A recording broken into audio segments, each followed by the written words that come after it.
Saudara, mari kita lanjutkan membahas tentang bagaimana peranan Tai Chi kalau yuk masuk di dalam sebuah podcast atau dialog dalam satu panel ya. Saya kan kemarin sudah mengatakan bahwa kenapa kita cuma belajar yang sekarang ini cuma diajar bagaimana cuma omon-omon sama maki-makian aja. Ya. Nah kalau itu yang terjadi maka tidak produktif itu. Ya toh?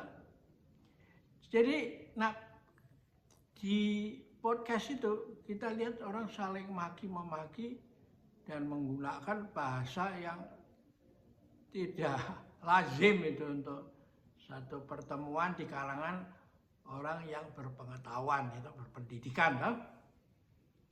Jadi dalam Tai Chi ini ada sesuatu teknik untuk menghadapi forum yang begitu.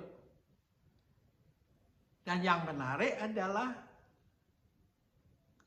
kalau yang biasa ini kalau yang Anda lihat itu saling berebut mikrofon, ngomong baru mulai sudah stop, ini stop lagi, lalu akhirnya terpaksa moderatornya menengahin, oke, biarkan ini, ya ini semua, ya menurut saya dialog macam begini kan nggak ada hasilnya.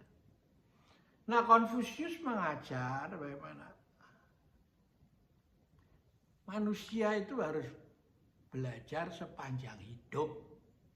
Dan caranya bagaimana? Kalau pisau itu supaya efektif, harus tajam, lalu pisau harus diasah dengan batu asah. Nah sekarang bagaimana manusia? Manusia ya harus diasah dengan manusia. Ya. Nah melalui apa ya? Melalui dialog itu.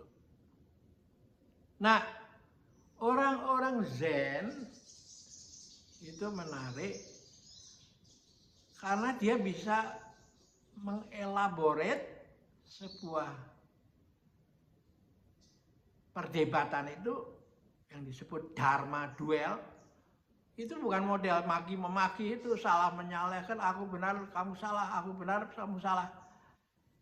Tapi betul-betul satu pembicaraan yang benar-benar membuat akhirnya endingnya semua pihak ketawa itu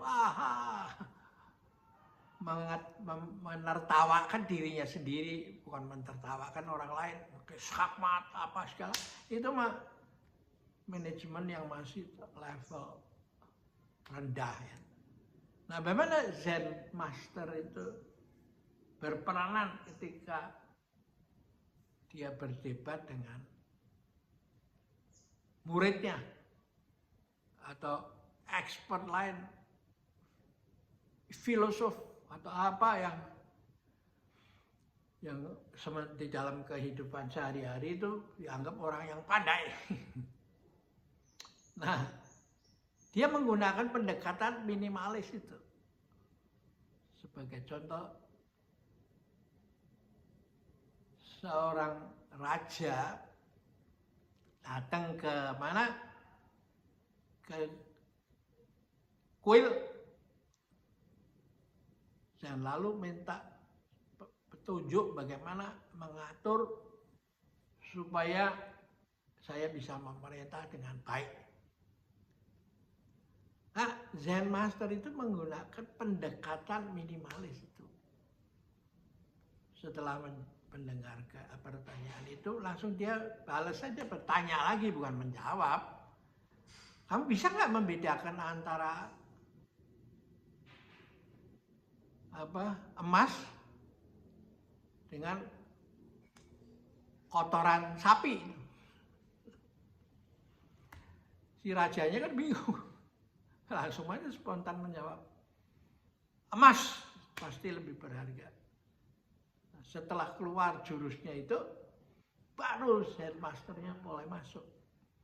Kalau karena keadaannya kekeringan yang jelek, yang sehingga terjadi kekurangan pangan, maka kamu boleh bawa emas itu ditukar ke toko mana-mana. Kalau berasnya kagak ada, ya nggak akan bisa beli dengan emas kan. Ya. Tapi kalau kotoran, dikumpulin langsung dikasih di tempat biasa yang kamu tanam, di situ maka jadi membuat tanah itu subur. Dan kalau Anda taruh benih, ya pasti tumbuh. Nah, beginilah Zen Master itu mengajar, menerapnya konsep setiap hari melangkah. Meskipun perjalanan masih ribuan li. Menanam kan ribuan, bisa sebulan, bisa 2 bulan, 3 bulan, tergantung apa tanaman yang kita tanam kan. Setiap hari berbuat baik. Meskipun banyak hambatan dan cerca dimaki orang, nggak peduli. Jadi inilah yang disebut agama generik gitu. Spiritualitas generik.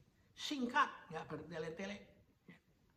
Kalau Anda menggunakan semakin banyak khotbah, kuliah, akhirnya yang masuk kuping kiri, mulut kanan. Tapi kalau ini, seperti kungfu itu, gurunya semakin tinggi itu hanya menotok aja. Si musuh dibuat tak berdaya. Nah inilah makanya kalau dimengerti ini, maka kejadian memaki-maki dengan kata-kata yang bajingan apa segala macam itu nggak akan terjadi. Itu hanya terjadi pada orang yang pengetahuannya belum sampai ke pengetahuan memahami Zen Master itu. Belum, dan dia harus belajar kepada Zen Master itu. Tidak bisa membaca buku aja, tapi you harus berlatih. Mengapa? Karena dengan membaca buku tentang naik sepeda, you nggak bisa naik sepeda. Belajar berenang dari bukunya yang ditulis oleh juara olimpiade tidak otomatis membuat you menjadi perenang. Itu hanya bisa dengan setiap hari melangkah meskipun pelajaran perjalanan masih ribuan kilometer ya. Satu lagi caranya dia mensak orang yang sedang podcast tapi nggak karuan ngelantur ke sana sini, hanya maki-maki pakai kata-kata kasar, semua istilah kebun binatang yang masuk di situ.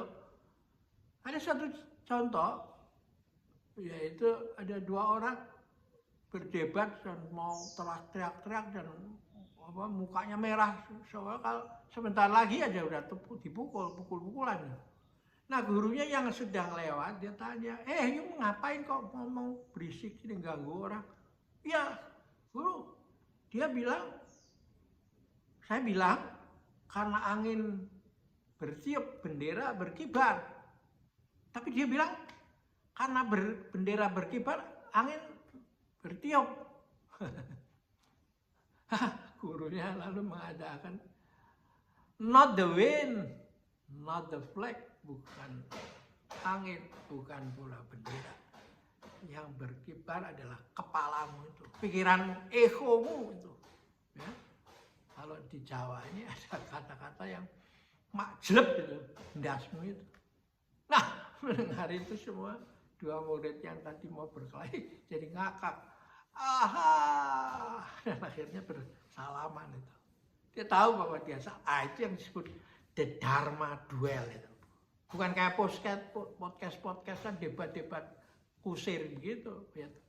Nah inilah yang saya mau introdusir di dalam melalui Taiji Nusantara.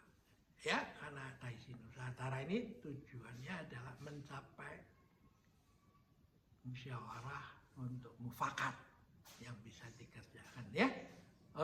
Oke, kita akhirin sampai di sini. Sampai jumpa lagi.